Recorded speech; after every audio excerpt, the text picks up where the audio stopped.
Y en esta parte del programa vamos a profundizar lo que el pasado viernes fue noticia, porque familiares de los detenidos en el contexto postelectoral del año 2024 se trasladaron a la sede de la ONU en Caracas, esto para solicitar respuestas sobre los casos de los privados de libertad. Ellos aseguran que algunos presos políticos están incomunicados y no se les permite visita. Pero para hablar de esta situación nos acompaña Andreina Baduel. Bienvenida, ella es vocera del Comité por la Libertad de Presos Políticos, además es comunicadora social y activista por los derechos humanos. Bienvenida, Andreina, ¿cómo estás? Buenos días, gracias por la oportunidad. Andreina, sabemos que muchas familias de presos políticos están denunciando la falta de comunicación y visita a los detenidos, lo que por supuesto ha generado, como es normal, preocupación por su estado de salud y sus condiciones, por supuesto, de reclusión. En esta visita que tuvieron ustedes a la ONU, Andreina y otros activistas, entiendo que llevaron denuncias a instancias internacionales. ¿Ustedes han recibido respuesta por parte de los organismos internacionales? Y quisiera saber qué es lo que está pasando, cuál es el estatus de estos presos, por qué ustedes están haciendo específicamente estas denuncias. Sí, gracias. Como bien mencionas, el viernes tuvimos una actividad en las afueras de la sede de la ONU en Venezuela. Esta con el propósito de denunciar que ya habíamos agotado todas las instancias nacionales formalmente con denuncias que se introdujeron como parte de la ruta por justicia y libertad que se efectuó en febrero de este año y que hasta la fecha no ha recibido respuesta. Le solicitamos a la oficina del Alto Comisionado que inste al Estado venezolano a respetar los derechos humanos de los presos políticos y de sus familias. E incluso se le consignó la copia de la documentación que se introdujo en las distintas instituciones del Estado y que hasta la fecha no han recibido respuesta. Ahora, se han reportado casos de presos políticos a quienes se les ha restringido la visita y la comunicación con sus familiares y abogados. En algunos casos, las familias incluso pasan hasta semanas o meses sin saber nada sobre su estado. ¿Ustedes están en conocimiento o han documentado cuántos casos están en esta situación? ¿Han podido averiguar algo sobre ellos? Sí, en la actualidad hay 24 presos políticos en aislamiento prolongado, 23 en el helicoide y uno en el Rodeo Uno, que es mi hermano. El que más tiempo tiene en esta situación, lamentablemente, son 8 meses, que es Freddy Superlano, que por cierto los cumplió ayer. También está el caso como de Ángel Godoy, de Jesús Arma, de Américo de Gracias y otros tantos que pudiese pasar horas mencionando que están siendo víctimas de este patrón de violaciones de derechos humanos que hasta la fecha no han recibido respuesta. Incluso debo decir que no solamente esto se denunció en la Ruta por Justicia y Libertad que se hizo en las distintas instituciones del Estado, sino que semanas antes de esta ruta, justo el 11 y el 13 de febrero, se denunció tanto en la Fiscalía como en la Defensoría y hasta la fecha no hay respuesta, más allá de que son órdenes superiores. No dan ni motivo, ni tiempo, ni explicaciones, más allá que son órdenes superiores. Dijiste que tenían 8 meses en aislamiento o no te entendí bien.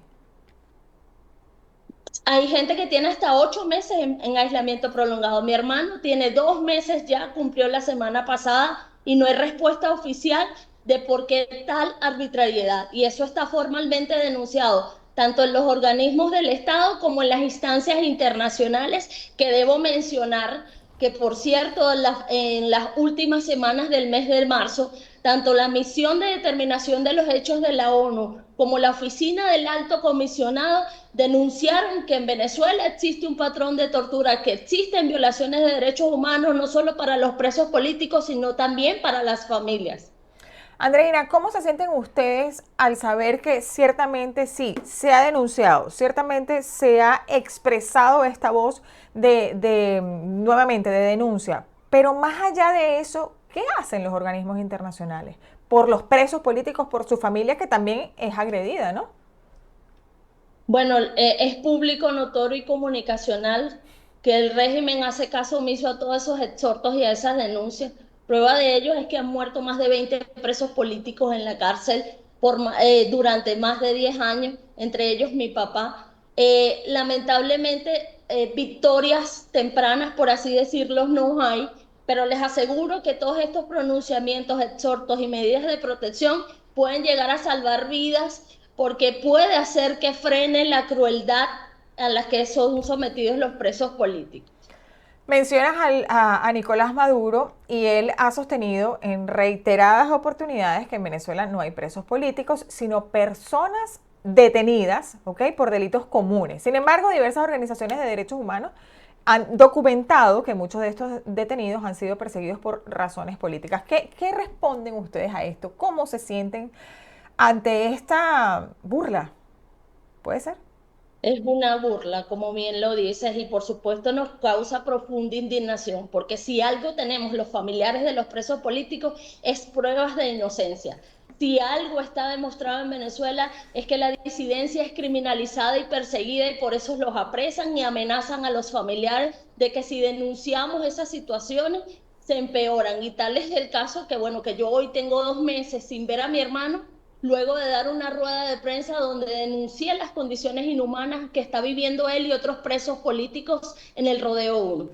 Sí, denunciaste justo en el mes de febrero que tu hermano Jornas Baduel corría peligro por las secuelas de la tortura que recibió y no, de verdad que no queremos saber por razones obvias eh, cuáles fueron este tipo de torturas, ¿no? Sin embargo, ustedes han podido lograr al menos una fe de vida por parte de las autoridades no solo de tu hermano, sino de los presos políticos que están incomunicados. Entiendo que no lo has podido ver, como me acabas de decir, pero ¿tienen alguna fe de vida, por lo menos?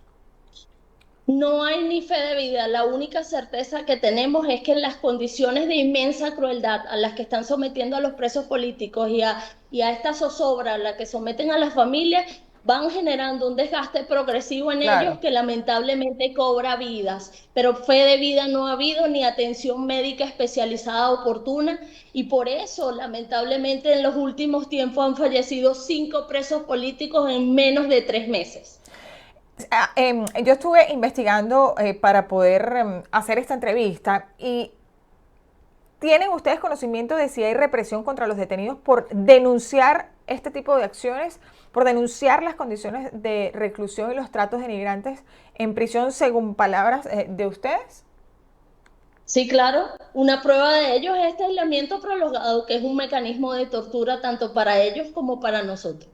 Claro que Mira, sí, claro que hay represión a quienes nos atrevemos a alzar la voz, porque si no fuera así, no estuviesen sometidos a esos aislamientos prolongados y a la falta de atención médica, falta del debido proceso y violaciones sistemáticas a sus derechos humanos.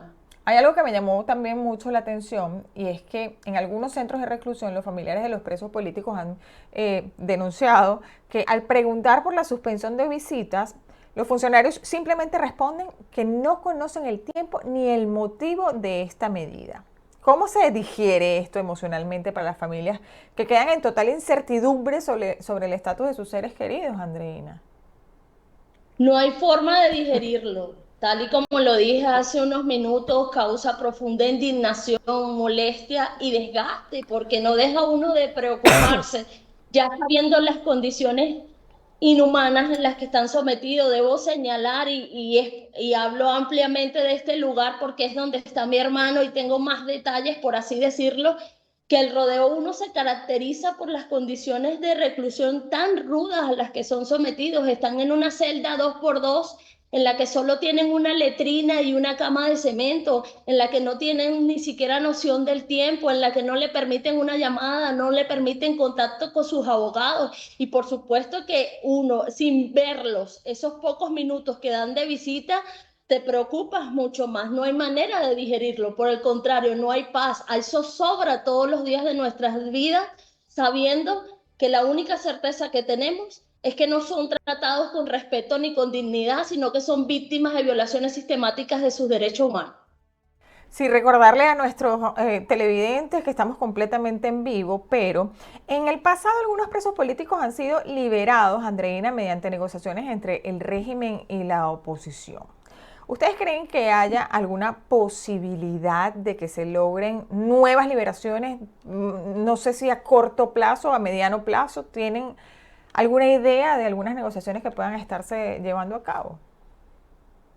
Desconozco si eso está en curso, lo que sí puedo decirles es que gracias a la presión de las víctimas y de muchos activistas y ONG, hoy en Venezuela, después de llegar a ser más de 2.500 presos políticos, ya estamos en la cifra rondando los a 1.000, porque se han visto en la obligación de liberar a muchos de los presos políticos postelectorales, y quiero señalar que esta situación es de vieja data, que sin duda se masificó luego de las elecciones, pero que los presos políticos, aquí hay presos políticos que tienen más de 20 años presos. Mi papá duró más de 12 años y medio preso, y esta es una situación que no es nueva y que porque se masificó se incrementó la denuncia, y gracias a la presión y a la denuncia hoy podemos decir que dejaron de vivir ese infierno más de 1.000 presos políticos. ¿Cuál es el llamado que ustedes le hacen a la comunidad internacional, sobre todo, ¿no? Y a los organismos de derechos humanos respecto a la situación de sus familiares en Venezuela, que están presos, por supuesto? Y bueno, si de algo estamos convencidos es que el silencio solo se traduce en más impunidad y olvido, y el llamado siempre será a que conjuguemos esfuerzos y sumemos voluntades para salvarle la vida a los presos políticos, para que cese la represión y para que haya justicia y libertad en Venezuela.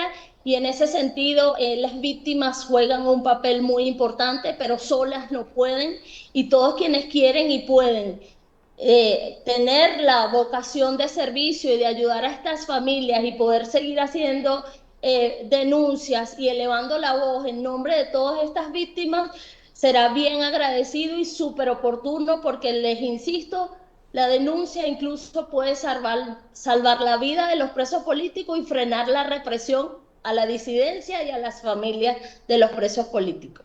Y te agradecemos por esa lucha, por ser la voz no solamente de tu hermano, sino de todos los presos y los familiares de los presos políticos, como defensora de derechos humanos, como vocera, por supuesto, del Comité por la Libertad de los Presos Políticos, y esperamos que esta lucha tenga efecto. Muchísimas gracias por haber estado con nosotros el día de hoy. Era Andreina Baduel.